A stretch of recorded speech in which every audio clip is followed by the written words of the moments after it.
Welcome back, family. Before the video starts, I just want to thank all my channel members for the support. By the time you watch this, he's already dead. I don't want life. Pick one.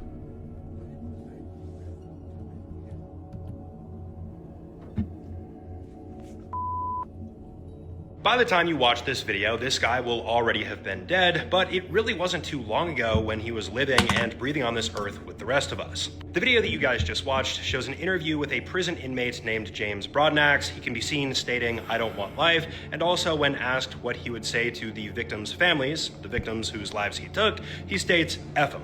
Now, recently here on April 30th of 2026, James Broadnax ended up losing his life in Texas due to lethal injection. His execution date was set. This had been determined for quite some time. Now, this outcome here has been somewhat controversial, so let's go over some of the details here as to what happened in this case. Back in 2008, James Broadnax and his cousin Demarius Cummings ended up taking the lives of two Christian music producers. Stephen Swan and Matthew Butler were robbed and then fatally shot outside of their recording studio in 2008 in Garland, Texas. Now, initially, James Broadnax confessed, and he had confessed for quite some time, maintaining that he was the sole shooter. So he ended up getting the death sentence, and his cousin Demarius ended up getting life in prison without parole. For years, this was the case, James taking all of the responsibility for actually pulling the trigger here. That is until shortly before his execution date of April 30th of 2026. This is when Demarius Cummings stated that he was actually the one that pulled the trigger, which for a lot of people would change how they looked at James's outcome here. Ultimately, you might think a confession like this from Demarius would warrant a little bit more time to decide whether or not James actually was the one that did this, but they went ahead with the execution anyways because it did appear as though he actually was the shooter based on the fact that he had maintained that for so long. A lot of people just assumed that Demarius was lying in an attempt to keep James alive, but at the end of the day, we're really not going to know 100%, though it would appear, at least according to prosecution, that James was the sole individual that took these guys' lives. Nonetheless, there is quite a big movement online of people stating that James should not have lost his life. Let me know what you guys think in the comment section below.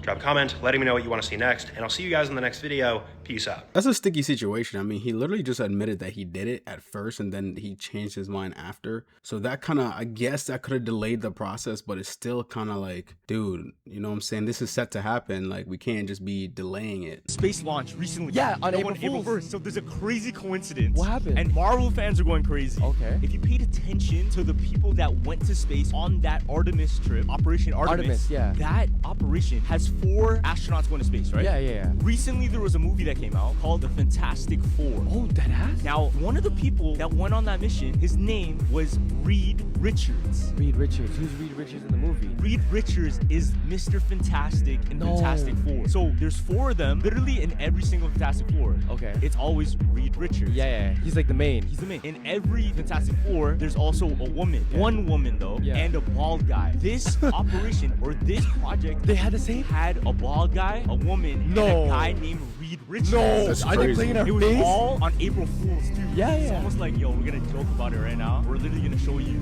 Fantastic Four in real life. No. This is John Harvey Kellogg, and he was really afraid of people touching themselves and touching other people's parts. So he invented cornflakes.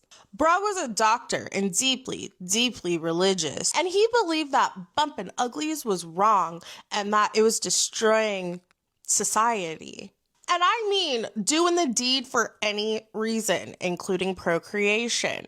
This man thought it was evil. He never consummated his own marriage. They adopted all of their children. So he runs this wellness retreat in Michigan, okay? Battle Creek Sanitarium. And people were coming from all over the world to get healthy here. And his whole thing was that if you eat boring food, you will stop thinking about banging so much. And one day, him and his brother left some wheat dough out all day. And instead of throwing it away, they were like, hey, let's roll this out, you know, and make these dry, thin, crispy little flakes. And then they toasted them and fed them to patients. And that's history, bro. That's how cornflakes were made. Okay, but this is where it gets good. His brother William was like, hey, this could be like $1 million business, because this is back in the olden times where $1 million was a lot of money. And his brother was like, hey, let's add some sugar to this and sell it. People are gonna love it. And then Kellogg was like, nah, bro, we want this to taste bad, so people don't touch each other. And Will was like, okay, word. And went and started the company himself and made the Wow. cornflakes taste good. And that's how we got Kellogg's. And the brothers got into huge beef about it and like sued each other for like a decade, and it even went to the Supreme Court. And yeah, basically John was pissed that he made an anti-sex food and then people enjoyed it, and his brother got really rich off of it. I made my precious. Morbid Facts, Part 956. As a teenager, Euphoria star Angus Cloud survived a life-threatening head injury after falling into a construction site, fracturing his skull and requiring emergency brain surgery, leaving a long scar along his head. He was later discovered on the street with no prior acting experience and cast in Euphoria, where he became known for playing a drug dealer. But in July of 2023 in Oakland, the 25-year-old died from an accidental overdose, including fentanyl, cocaine, methamphetamine, and benzodiazepines, a lethal combination that can quickly lead to respiratory failure. His death came just days after burying his father, who died from cancer, and he had returned to the home where his father passed, reportedly struggling with grief and mental health in the days leading up to his death. Eerily, he previously said he wanted to portray Mac Miller in a biopic, who died in 2018 from a similar fentanyl-related overdose. In 2018 in California, 23-year-old Angela Hernandez drove off a cliff along Highway 1, plunging about 200 feet into the ocean below. The impact left her with a brain hemorrhage, broken ribs, a collapsed lung, and broken collarbones. After regaining consciousness inside the submerged vehicle, she managed to escape before it sank, swim to shore, and climb onto a narrow rocky ledge beneath the cliff. With no supplies and severely injured, she survived for 7 days by drinking fresh water that dripped down from moss and vegetation on the rock face. She was eventually spotted by passing hikers along the roadway, who alerted authorities, leading to her rescue and evacuation to a hospital. Thank you so much for giving me a chance to win a VMA award. Taylor, I'm really happy for you. I'm gonna let you finish. But Beyonce had one of the best videos of all time. Have you ever heard the conspiracy theory that Kanye West actually saved Taylor Swift's life? The evidence people point to is insane. For those who don't know, something really strange has been happening these past few years at every major award show. You constantly see celebrities thanking Beyonce, even though everyone knows nobody shares their trophies with anyone. Yet every single time, it looks like they're required to say their win is thanks to her, otherwise something bad might happen to them. But one time, during an award show, Taylor decided not to thank Beyonce, and it almost ended really badly for her. On September 13th, 2009, during the MTV Video Music Awards, 19-year-old Taylor Swift made history as the first country artist to ever win a VMA. She had just won Best Female Video for You Belong With Me, beating Beyonce, who was also nominated, and that's when everything flipped. Right as Taylor started her acceptance speech, Kanye West suddenly ran on stage, grabbed the mic out of her hand, and said this in front of millions of people. I'm really happy for you. I'm gonna let you finish. But Beyonce had one of the best videos of all time. That moment created massive awkwardness, and even Beyonce looked shocked in the audience. Everyone booed Kanye because we all thought he ruined the ceremony, but in reality, he didn't. He had just protected Taylor. The truth is, Taylor Swift had absolutely no intention of mentioning Beyonce in her speech. We didn't understand it at the time, but today it's clear that not thanking Beyonce could have destroyed her career. When you see all these celebrities thanking Beyonce every single year for no logical reason, there's obviously something darker behind it. So if Kanye hadn't stepped in that night, I can't even imagine what would have happened to her. Yeah, there is a conspiracy theory that people that win awards, if they don't thank Beyonce, they potentially die. So I could see how he would say that, but I definitely don't think Kanye West did that to save Taylor Swift. What if I told you there's a lot of people that think pink salt is the petrified remains of not just giants, but titans, which are like giants. Now, at the bottom here is a pink salt mine, and that does happen to be the, interior view of the muscle patterns on a human. But that is too much of a stretch. You're thinking, dude, what a freaking wingnut is this? But bear with me because this gets a little bit shocking. Now, many people think that there's a lot of petrified remains of creatures that they just chalk up to being wind blew in a funny direction and, erosion and all that. It does look like a hard-pressed thing to have happen from wind. But if you go into the ancient texts and you translate them, the Titans were bigger than the giants, which we know they wrote all about as well. We're talking like 400 feet tall, some even taller, which again is so shocking. You don't even believe in giants. How are you going to believe in Titan? Now, yes, we have many movies and cartoons of Titans. We're talking Godzilla-sized, like crazily gigantic creatures. Too far out, right? But if the trees, here's a normal tree stump, here is a Table Rock Mountain in Oregon, how did it get flat? How did this mountain, quote unquote, get flat? In nature, very few things are flat, especially rocks. Now, the ancient story is, this is what it says in the book of Enoch, that there were giants all around the earth, many titans, but many giants. And they were like cannibals, and they weren't good. So God flooded the earth, and he sent angels down to cut down the giant ancient trees, like Devil's Tower, to stop the giants from being able to escape to these high areas and survive the flood. Well, where did they get pink salt from? A mountain. What would be a place to go to if there was a giant flood? A mountain. So, did a giant titan lay down and petrify on top of the ground, or a mountain rather, in Afghanistan, turn into salt, and now we're eating his muscle fibers?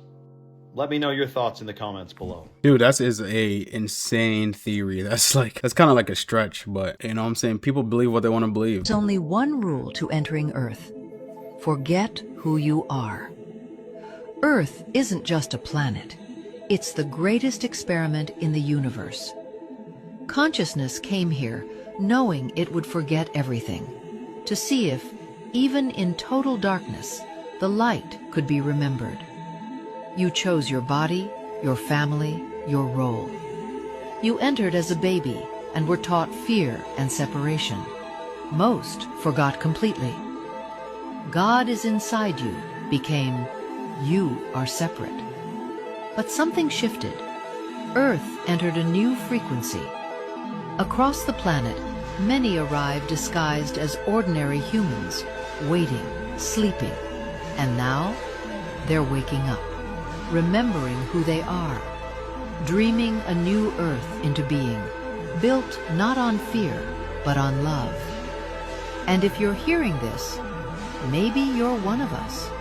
I cannot get over how cool this picture is. Called the Fall of Icarus, this is a real skydiver on Earth, but positioned in such a way that it looks like a lone astronaut falling through the void. The skydiver jumped out of a small plane at around 3,500 feet and 8,000 feet from the photographer. From a mathematical standpoint, this is an easy problem to solve on paper. It's basically just a triangle where you know the photographer's position, the sun, and the angle, so you can pinpoint the exact altitude the skydiver needs to be. But it's such a difficult shot to do for real because the photographer and the sun are in a fixed spot, but something is falling very fast between them. So the pilot has to drop them in just the right location, and the photographer has to time it literally to the second, which is based on how fast he covers a certain distance. So if you pay attention in geometry class, you get this. And to get this texture, the photographer used a special filter that blocks all but a very specific red wavelength. So it looks all dramatic like. It took them 6 weeks to plan, and yet it was the first and only jump that day. Palermo catacombs. Catacombs of Sicily. You think the catacombs of France are spooky? Very. The Palermo catacombs, very spooky. Yeah? But it's basically this tunnel system that these monks discovered that it preserves bodies incredibly well because of how dry it is. There's thousands of bodies that are typically standing upright. What? Stop that Fully right now. dressed. There's monks, men, women, children, but a lot of them are still wearing like military uniforms, wedding dresses, like nuns in their nunnery. Yeah, whatever. that's scary. Like Literally walking through like a historical timeline. They're all mummified.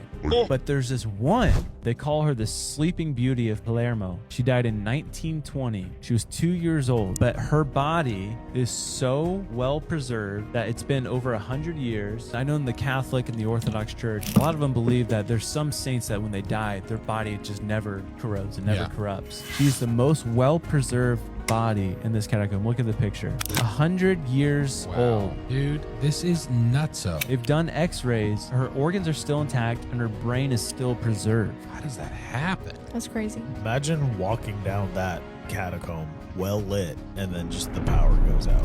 I'll cry. I'll feel your way out. No. Want to watch people die? What the? Well, you're in luck. Released in 1978, Faces of Death is a mockumentary horror film that shows actual footage of people and animals dying in various ways. Directed by John Allen Schwartz, the film is considered as one of the most controversial films to hit the big screen. From plane crashes to the electric chair, the film doesn't hold back when displaying the brutality of death.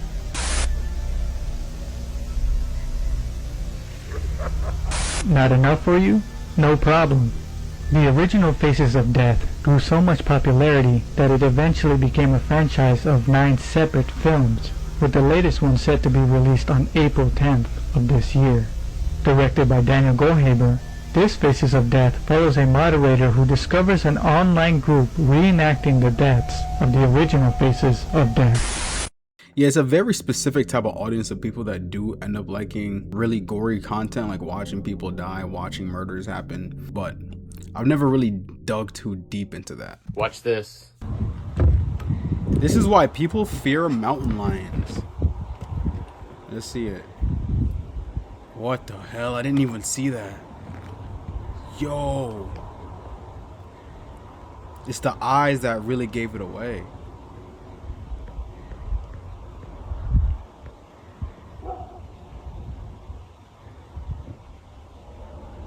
If he closes his eyes right now, he's disappearing.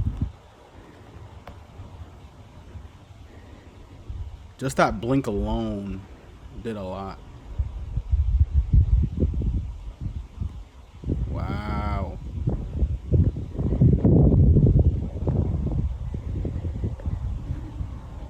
Mountain lions are some of the most stealthy predators in North America, and also they get very big. And you can see in this video, it is basically impossible to see a mountain lion unless they have that eye shine going on. And that eye shine is just reflecting light. So once it gets dark, if light hits a mountain lion in the face, you can see it very easily because their eyes reflect that light so brightly. And even here, you can see it's kind of low light, and any type of light makes those eyes reflect like that. But in this video, you can see how perfectly camouflaged that mountain lion is. And if you took that eye shine away, it's basically impossible to see. That mountain lion blends in perfectly. And that's just what they do when they hunt. They're predators that are very, very patient.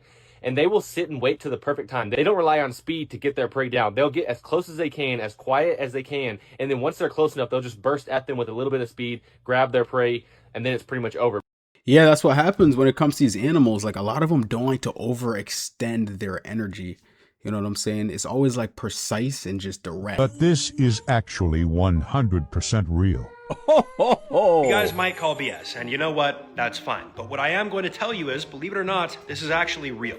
This is probably the craziest example of cloud iridescence that I've ever seen. It shows this cloud up in the sky, and it is vividly showing all colors of the rainbow. It straight up looks fake, digitally generated. So for context, really quickly, this video was very recently recorded in Indonesia. No, it was not AI generated. And again, this is something referred to as cloud iridescence. Typically, it's going to be a lot less extreme. This is something that you've probably seen if you look up into the clouds pretty frequently. And basically what we're looking at here is sunlight being diffracted by very small water droplets or ice crystals. It separates it out into this visible spectrum of light. And on occasion, it can be absolutely extreme. It really just varies depending on the size of the water droplets or ice crystals. If I had to guess though, I would say that there's probably some sort of filter on this video. It just looks too perfect for that not to be the case. Let me know if you guys have ever seen clouds like this before. I think I've seen them a handful of times.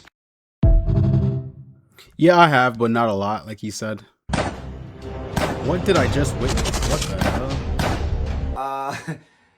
Let me explain. Meet the bombardier beetle, also Bombardier. known as the chemical cannon. It's basically a fully carnivorous beetle with a built-in chemistry lab. Inside their body, they have 2 chambers. One holds hydrogen peroxide and the other holds hydroquinone. And then they have a third chamber where these chemicals mix together, which results in an acid that sits at over 200 degrees Fahrenheit. As Paris Hilton would say, that's hot. And they could spray this chemical with precise accuracy whenever they feel threatened. Not to mention, they could spray over 500 times per second.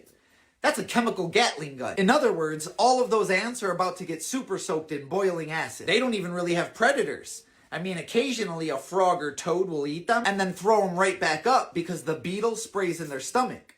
Science hurts. Even a praying mantis won't mess with the Heisenbug.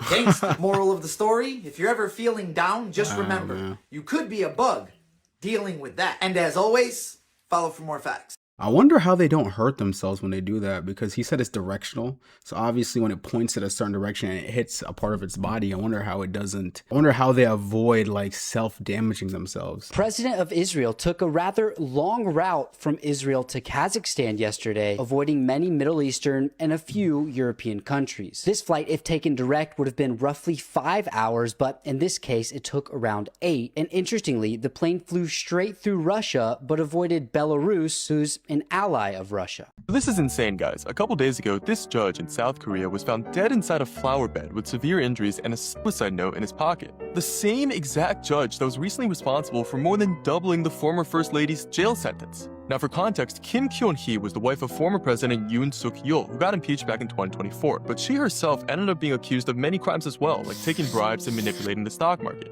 At first, the lower courts in South Korea actually found her innocent of some of these charges, but when the case reached Judge Shin Jong-oh, he basically overturned the ruling and more than doubled Kim's jail sentence from just 20 months to 4 years. And now, just 8 days later, the guy's suddenly found dead with a note that reads, "I am sorry and I am leaving of my own accord." What's even crazier is the fact that this isn't even the first time something like this has happened. Back in 2024, a senior official from South Korea's anti-corruption body was leading an investigation into First Lady Kim's bribery charges. She had been accused of receiving a luxury handbag in an incident that became known as Pursegate.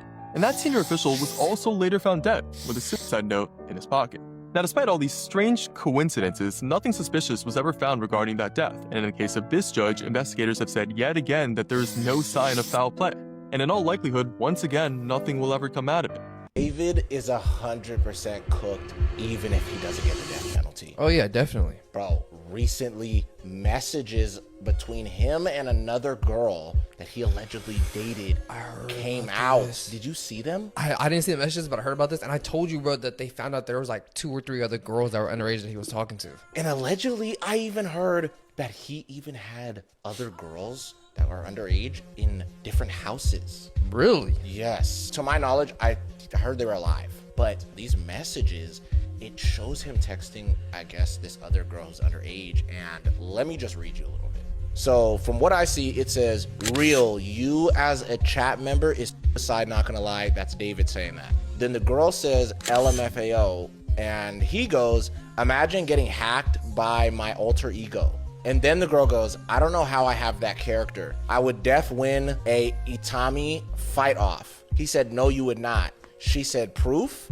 And he said, "Going against me, you def not winning against Itami," which is his alter ego, right? And then this is the other part of the message that gets very disturbing. This girl says, "I would karate chop that B," referring to Itami. "How would I not win against you? Let's be real." And then he goes and sends her a picture of Kai where it looks like Kai's arms are cut off. What? And then he says, "You, after me and Itami, cut both of your arms off." And then she put ... That is insane. And did he end up cutting Celeste? He did do that. Apparently her arms off and a bunch of other stuff. Yeah. He basically was like blurring the lines, it seems like, between this manga character that's based off of him in real life where like this character has an alter ego named Itami that is a serial killer. David's character, the normal one, solves all the murders. Yeah, I'm gonna lie, that's insane.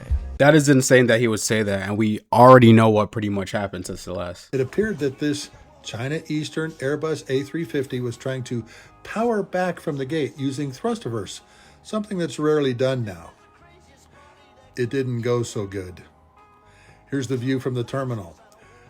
Into the jetway, backing out from the jetway, you can see damage in the wing root, and then back into the jetway with parts falling off of it. Of course, everybody in the passenger cabin got to see the accident happen real time. I wonder if they still used that plane for that flight, because at that point it's like, me as a passenger, I would be a little bit concerned, because I know planes are really strong and they can withstand a lot of damage. Anything could have happened, and maybe a part of that building could have slipped into the engine or something. You know, the original Spinosaurus fossil got bombed during World War II, so that's why we didn't know anything about it for a really long time. So the original Spinosaurus fossil specimen was found in in Egypt around 1912, and then it was stored in this paleontology museum in Munich, Germany. Well, during World War II, the Allies came in and they ended up bombing this museum and completely destroyed everything in it. There was no remains of the fossils left. And believe it or not, this was a terrible loss because this was the most complete fossil we had found, and we actually didn't find another decent fossil for another 100 years since that one was discovered. And because of this, all depictions that we have of the Spinosaurus after the 1940s were solely based off the descriptions and sketches of those original bones. And so for a long time we didn't know if it walked upright or if it was strictly swimming around or if it was like a walrus, like that design. But I heard this conspiracy theory I liked about how the United States was jealous of the possibility of another country having a larger carnivore than them, than the T-Rex. And so we deliberately tried to destroy this thing out of patriotic drive to have the largest theropod, the T-Rex. And anyways, that's just all speculation. It's not true at all. But anyway, Spinosaurus, very epic. It's really sad we lost him, but I love Spinosaurus. The new logo for Donald J. Trump International Airport has finally been revealed. If you're unaware, Palm Beach International Airport will very shortly be named after the sitting president. And the logo for that airport was just shared by Eric Trump. There's not a lot to comment on here. It's pretty plain, but I see a lot of people in the comments saying it should have been named after Palm Beach Pete instead. What do you think?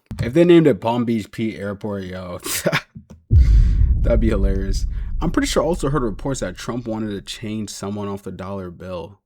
Something like that. I'm not sure if that's true, but I've heard like rumors about that. Obviously, he wants to change whoever it's going to be to himself. What animals look like without necks? Dog.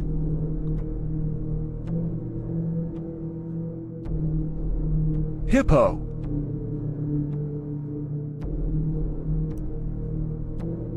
Duck.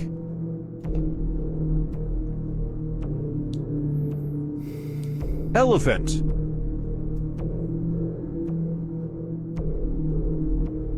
Camel.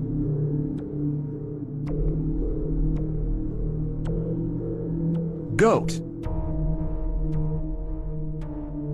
Wow. Tiger.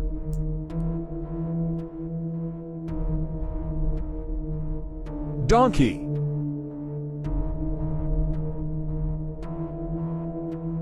Giraffe.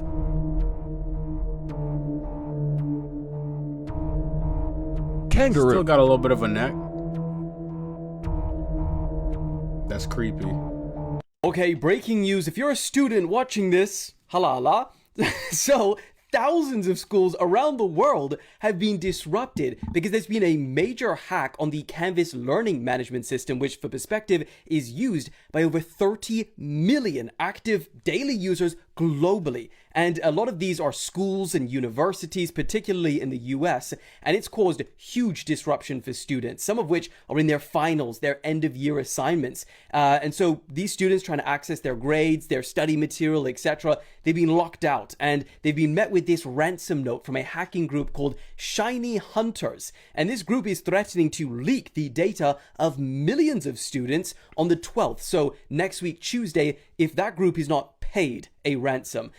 Canvas said that the information involved for users at the affected institutions includes names, email addresses, student ID numbers, and messages exchanged by users on the platform. Now, as of recording, some users have reported they've been able to get back into the platform, but then again, TechCrunch, they're saying that the hackers have launched a secondary wave of attacks, and this is an ongoing situation. So let me know if you've been affected, and I'll keep you guys updated.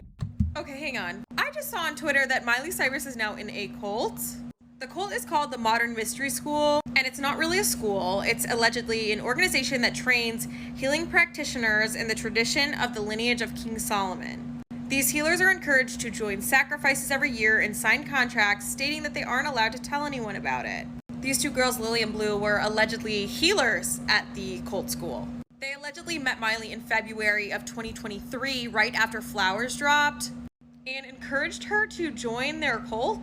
And allegedly this is the reason that Miley's been so MIA. No performances, no public appearances, no promotion for the album at all. Aside from the Disney Plus special that was back in March. Fans are speculating that Miley's Instagram is being run by an intern. Her first couple of posts about flowers were very loving, very personal, and as the weeks went on, they sounded very AI generated, which makes people think that someone is posting on her behalf. Miley's sister Brandy also went on a podcast and spoke a little bit about Miley's absence. I'm not speaking for Miley, I'm not speaking for anybody, I'm not speaking for fans, but from what I gather, fans are a little frustrated that Miley's been a little quiet on social media and maybe not doing public performances. This is what the fans tell me, is that, you know, where's Miley? We miss her. Like, we want to see her play, and she's not doing those things. And so people say crazy shit. Something similar to this also allegedly happened after the Bangers era. Miley kind of disappeared and started hanging out with this Wayne Coyne character. This man was 62 years old and very notorious for his drug use and his cult-like leadership. Back in 2012, he enlisted a bunch of celebrities to donate blood and add it into a vinyl record. The two also performed together back in May of 2014, and during this performance, there were accusations of drug use. There are also concerns that Miley is very easy manipulated and influenced by the partners that she's with, kind of picking up the hobbies and interests of whatever partner she's dating at the time. And this is a picture of Miley with these two girls again, Blue and Lily, from one of their healing cult lectures in May. This is obviously all alleged, but it is really odd, and I just hope that Miley's okay. Leave your thoughts below, guys. To the victim. Oh my God.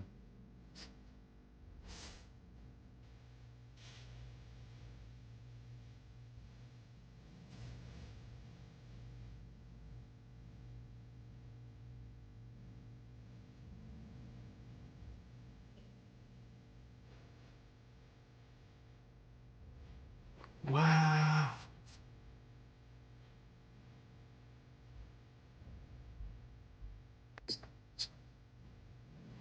What's some other stuff? I don't know.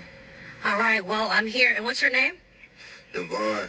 All right, well, I'm just talking to Devon, and I can't. It was January 2016 in Quincy, Illinois, near the 800 block of Chestnut, when shots rang out. According to the story, Devon Hawkins was sitting at home inside of his house when one of the bullets was fired into his home and struck him directly in the chest. Now, according to Devon, he got his son out of the room, then he went to the hospital to receive treatment, but he was released just a few hours later after checking into the hospital. So that shooting took place at just after midnight, and a few hours later he was out and about, out from the hospital, out on the street smoking a cigarette, and that's when he ran into the reporter with a local news station in Quincy, Illinois, which obviously led to that infamous interview that you just saw, where he describes being shot in the chest as a petty wound. And he just appears to be genuinely extremely chill after being shot in the chest just a few hours prior. I mean, he's not in the hospital, he's not seeking care, he's not even at home. He's out on the street smoking a cigarette just a few hours after being shot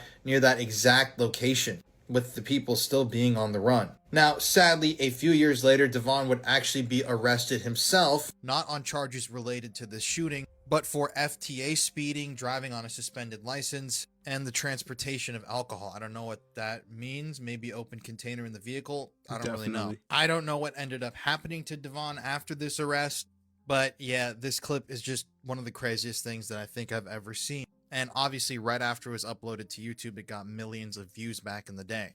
If you want to listen to more true crime stories, check out the podcast that I co-host with my wife Courtney, Murder in America, available now on all streaming platforms. The craziest part is too, he's like, he got shot in the lung, like right here. You know what I'm saying? And he was just completely fine smoking a cig. What a G.